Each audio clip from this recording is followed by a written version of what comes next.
Alright, this is Tim, coming to you once again from my makeshift basement workspace.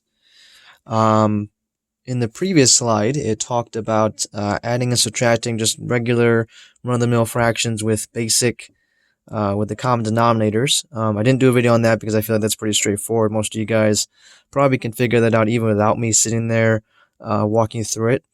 However, these fractions have a little more complications in the sense that there are also whole numbers involved. So again, these four numbers are called mixed numbers because you have a combination of a whole number and a fraction.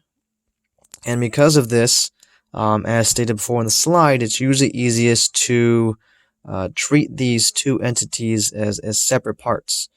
So for example, I'm going to take into account this first problem here. We have 2 2/3 minus 1 1/3. I'm going to treat this also like a regular subtraction problem in the sense that I'm going to work right to left. So I'm going to start with my fraction here. I have 2/3 minus 1/3. Now, as stated before, when you have the same denominators, like we have here 3 and 3, you only have to worry about the numerators, the top numbers. So in this case, they happen to be 2 and 1. So I'm really just going to subtract 2 minus 1 to get my answer of 1/3. And you notice in this case, I am not changing my denominator at all. So the denominator stays the same in this case. Then I'm going to take my whole numbers, 2 and 1, I'm going to subtract those. So 2 minus 1 is just 1. And in this case, that happens to be my answer, 1 and 1/3. So that's a pretty straightforward one. Over here, we have an adding problem, and I included a little more difficulty with this one. You'll see what I mean in a second.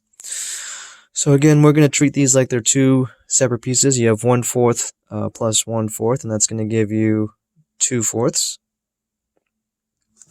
And you have 2 minus 1, or 2 plus 1, sorry, which is 3.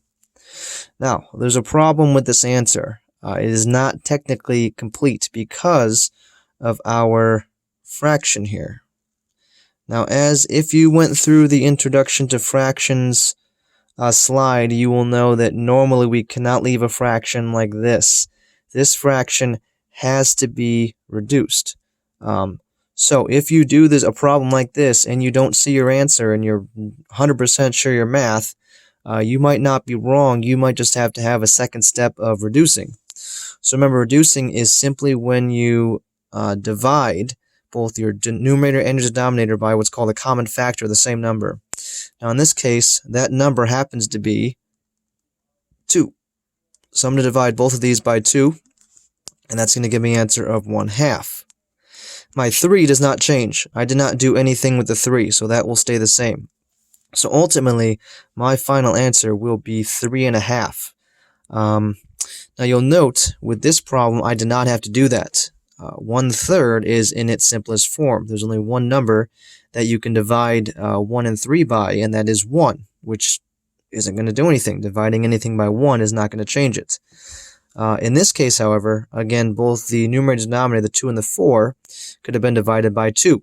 Hence why we had to divide them both by 2, and hence why this changed into an answer of 1/2.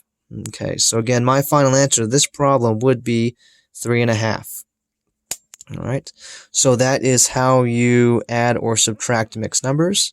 I hope this was helpful. Again, if you have any questions, feel free to email me, text me, call me, put something in the classroom stream, or even comment on this YouTube video, and I'll try to get back to that answer as well. In addition, in the next slide, we will be provide again more links for practice in dealing with adding and subtracting mixed numbers where the fractions have common denominators.